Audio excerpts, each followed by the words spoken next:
Hi, I'm Rachel, and this is my very late AM reading update for the week of April 16th through 22nd, 2018. Thank goodness I'm really the only person who cares about any sense of scheduling on this channel, at least so I think. Starting with the book that I officially finished this week, we have Emily Bronte's poetry collection.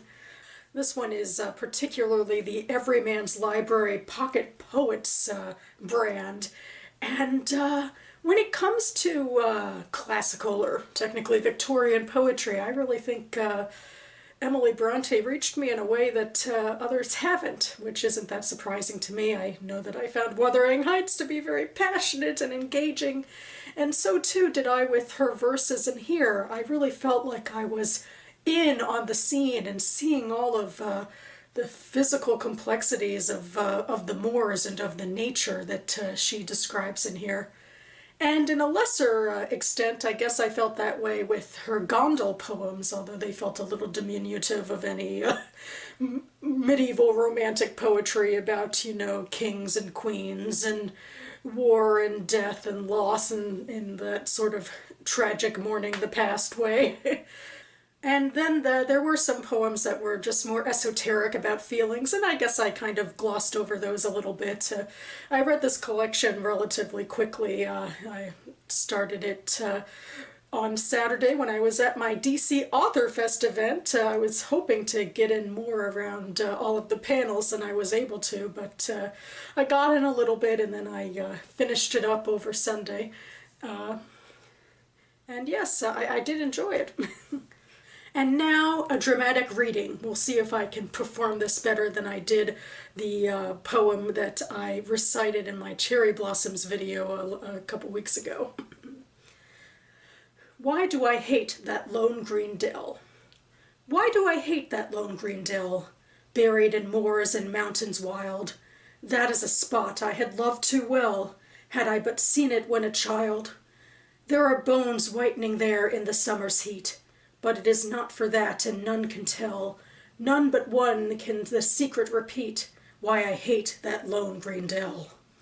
Noble foe, I pardon thee, and thy cold and scornful pride, for thou wast a priceless friend to me, when my sad heart had none beside.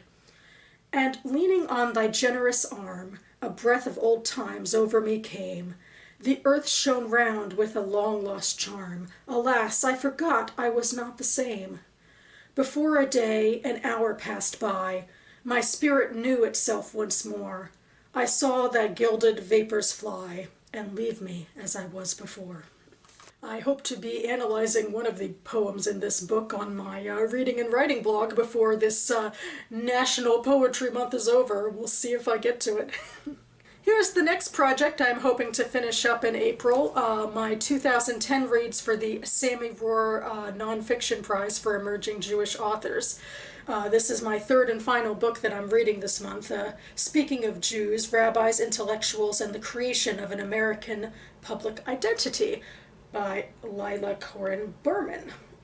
And I'm a few chapters into it, not as far as I'd like, of course, but I really do hope to finish it very soon and get a video of my reviews of the 3 books on this channel later this week. I think this is going to be my least favorite of the books that I've read. I mean, I see some themes that have cropped up in the social histories that I've read about American Jewry, about the progressive American movement's obsession with assimilation and Jews scrambling between the ideas of race and ethnicity and now sociology to see where they fit in. And the sociology parts are just so academic and kind of, I don't know, just boring. I don't know. Maybe that's just me. There aren't yet too many characters. There are a couple of rabbis and a couple of Jewish sociologists who are people with I don't know, a little bit of a humanity thrown into this narrative, at least a little bit. The action seems to be taking place from the late 1800s to the mid-20th century, which again seems like the books that I've been picking have inadvertently been that time period. But I have to say the first chapter of this is really pissing me off. I don't know, maybe I'm missing something, but the first chapter has to do with Jewish missionary activity, and Berman is so insistent that this is, you know, missionary work the same way that Christians are missionaries, and I'm like, what? I just don't see it at all. I mean, yes, there was a time in earlier Jewish history when we were much more aggressive in trying to get converts, but I don't see this happening at all in this section. She seems to be very cynical about the idea of the Jews of the 19th century trying to play up their strengths to their Christian neighbors, because everything in this said to me that their main objective was to say, please stop being prejudiced against us. I don't see what else exactly was the end game here. Certainly they weren't corralling in converts, especially with the push and pull about assimilation, and none of the rules of modern conversion to Judaism seem to change that much. Judaism is not a religion in the modern day that seeks people out for conversion. You have to come to us 3 times. I don't know, it just really rubbed me the wrong way. It seemed a little disingenuous. I don't know if I'm missing something academic. But, yeah, it just kind of started me on the wrong note with this book, but I do hope that this continues to get better, and that I will be finished with it soon. Meanwhile, I still haven't started this book yet, The Female Persuasion by Meg Wolitzer. It's due back at the library on Saturday. It's a long book, but there are 200 people at least waiting in the hold section at my library, so I can't keep this any longer, and I don't want to. I really do want to read this. This is one of my anticipated books of the year, one of my favorite authors, so I will be getting to this right after finishing the book I just held up, so yeah, I will check back with what I think about it next week. On to my next reading project. Back in September, in honor of Banned Books Week in America, the DC Public Library hosted a month-long celebration and scavenger hunt where they picked out 6 books that had been banned in various locations, and they hid copies of the books around the city and set us all loose with clues to try to find them. And so I did find all 6 books. And I thought, starting at the beginning of this year, that I would read one a month in the order that I found it. And I am up to book 4, which I found on a little stand at the local branch of my library. What do you know? This is We by Yevgeny Zamyatin. I went ahead, I listened to the name on YouTube to make sure that I was pronouncing the Russian as best as I can. This is a novel that was written during the early Soviet days by a man who was a Soviet dissenter, and according to Wikipedia, he petitioned Stalin directly to get out of the Soviet Union and died destitute in France.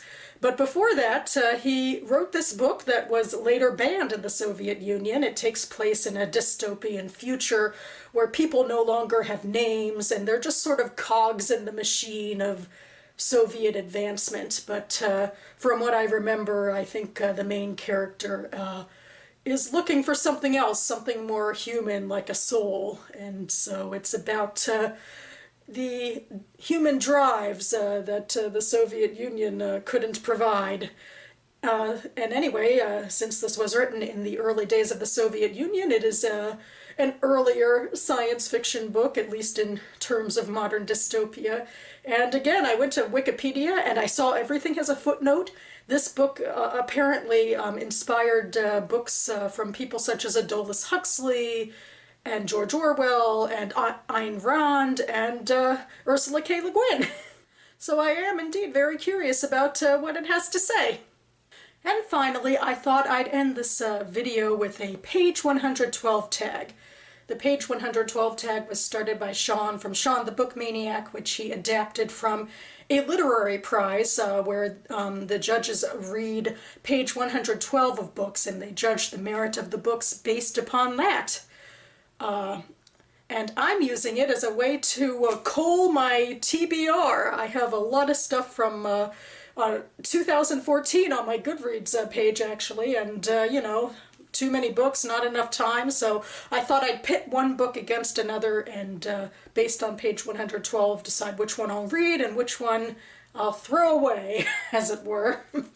So the theme for these two books, which are Caspian Rain by Gina B. Nahai and Atlas of Unknowns by Tania James, is girls from the East, India and Iran.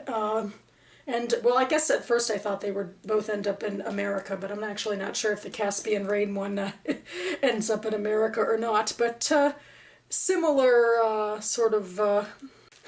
And Caspian Rain is about a Jewish Iranian family, and I believe Atlas of Unknowns is about a Hindu Indian family. That's usually my MO when it comes to Indian fiction.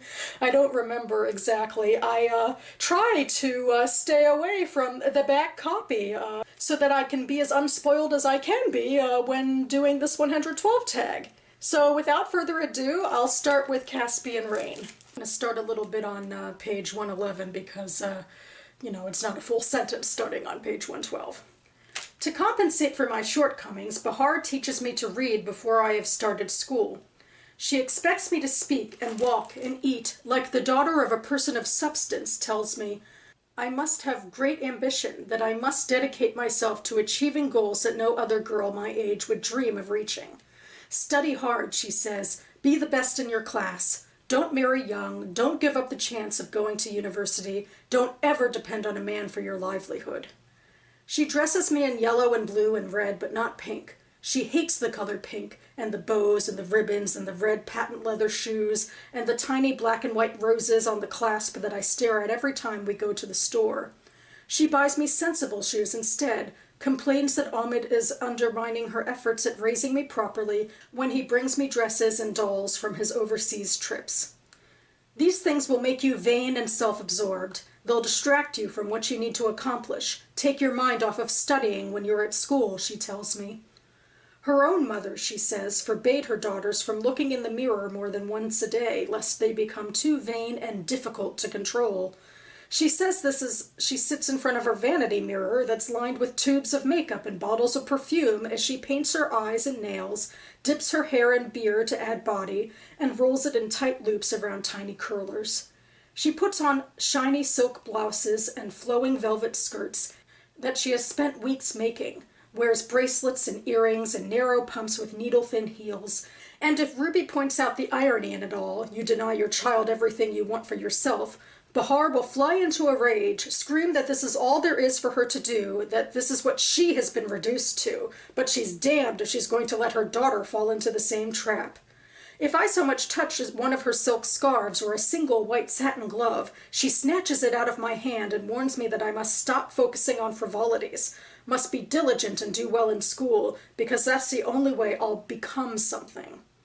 I am the part of her that she dislikes and resents, the natural disadvantage that has made her, at 23, a person with no options. So yeah, this is a voice with a lot of fire, or at least, I guess not so much the narrator exactly, but the voice of Bahar, who I take to be the narrator's mother. She just has a lot of ambition for her daughter to do better in life than she did, or at least what she perceives to be better, which seems to be educated rather than just a pretty set piece, perhaps. There's so much beautiful detail, though, like about the white satin glove or the vanity with the perfume, and kudos to Gina Nahai for those details as well. The beginning sentence was a little clunky, but other than that, this came off pretty strong. Now I'll read from the Atlas of Unknowns by Tania James, and in the same vein, I guess I'll start at the end of page 111. In math class, while proving the congruency of vertical angles, she deduces that shyness and sensitivity must be vital to poets. Men who regularly capture hearts have no need of writing down their intentions, they simply act on them. But men who pen poems do so to test the water, to work up a lather of emotions where there might not be any. She only wishes that Fish could retire his sensitivity at will and show up at her locker with an aggressive stride, a gleam of want in his eye. Though having little to no other experience with being pursued, Anju does recall that when her father wanted a job, he wooed the employer with charm, ambition, punctuality, and a freshly pressed shirt. Sometimes none of these worked, but at least he failed heroically. And then there's a break. On her way to lunch, Anju finds Fish in the fine arts wing, staring at Lino's paintings. His arms are crossed, and when he turns to her, his expression is much calmer than expected. He says hey. She says hey. He asks her what is on the cafeteria menu, a question that, Anju has learned, is the student equivalent of asking about the weather, a query posed merely to fill the time. Pork fried egg rolls, strawberry froyo. She thought that she would begin the conversation by talking about his poem. She planned to explain how stunned she was by his honesty, offered undistilled to a room full of strangers and friends, and the way his eyes, after Mrs. Loingyun finished reading, hid nothing. Even in dreams she was never so brave. But he heads her off, and edged to his voice he says, "Well, Saturday night sucked."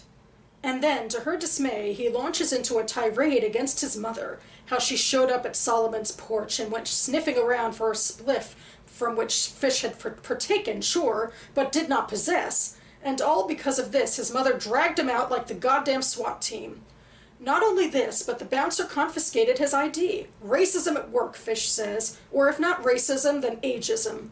He is already penning a poem called Schisms. Nodding, nodding, she feels her epic moment sliding away from her, the window of confession growing narrow. The clock run down by his aggressive babble.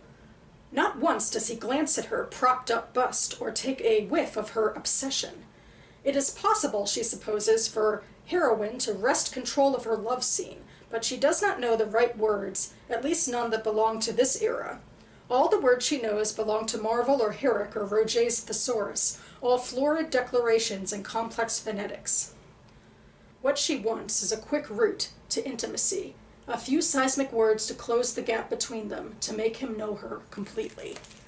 And I ended a little bit on page 113. That flowed very nicely at the end, and there is some stuff in here that you can't pick up so much from reading, I suppose.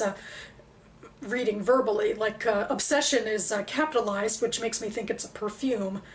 So the premise here seems to be that Anju and Fish are students at some sort of fine arts school, and that Fish is a poet, and Anju is trying to flirt with him about his poetry, but he's being a little bit difficult. The characters pop a bit, I suppose, or at least I guess maybe it's something that sticks out to me about Anju being mostly in her head as the narrator and being a little unsure of herself, and Fish being more aggressive in his tone. And one thing I noticed in the writing is that it really did seem different between her narration, which was a little more archaic, and then his sort of swear-laden, more vernacular dialogue. But the whole thing had a narrative theme to it, like there wasn't much punctuation, so it was like she was almost like she was going over this in her head, but that it wasn't, it had enough structure that it wasn't just her ramble, that we got to see Fish too, and his personality shone through. I really like this. Something tells me it's relatively unique, because I knew that Anju was a girl who starts out in India, and her being at a fine arts school with a boy named Fish with a heroin problem is not the type of story I've read before. And I also know from my memories of the back cover that she does end up in America. So I guess I'm really drawn to this story more than the other one, not only because of what she does with the language. I think the language in both of these is relatively strong, but it does seem like Tania James is experimenting a little more, you know, from what I pick up from one page, and that the story itself, maybe it bears to realize, is a little bit unique. I mean, I've read a lot of stories about mothers or people from an older generation who feel like they lost out on education and are pushing their daughters to be more educated. And I mean, it's a fine story. It could be done really well. But I haven't read so much about Indian American girls having experiences with American boys, or I assume Fish might be American or different from her, and drugs and the art scene in America. I guess I am admittedly a little disappointed. Part of me did want to like Caspian Rain more because it is a book with Jewish themes, but in keeping with the tone of this tag, I think I'll go with Atlas of Unknowns. So that about covers it for me now, you know, so much to read, so little time. I'm already starting to gather holds requests and interlibrary loans requests for my to-read list for May. I think I might have to admit to myself I might be pushing myself a little too far with reading 10 books a month, especially next month. I don't even have any audiobooks on the docket, which is, and audiobooks add an extra time where I could listen to a book where I couldn't read it, with my eyes. But I don't have an audiobook on the list for this month, but I do have 10 or so print books that I would like to get to, but it might be a little bit too much. I do have other things on my plate. I may have to ease up on myself and say it's okay if I don't get to everything, but we'll see how we do. I'll see what of these books I can get through in April, and then I'll deal with May when I get to May. In the meantime, I hope you're doing well with your own reading goals and booktube goals and etc. Thanks so much for watching, everyone, and I'll see you next time.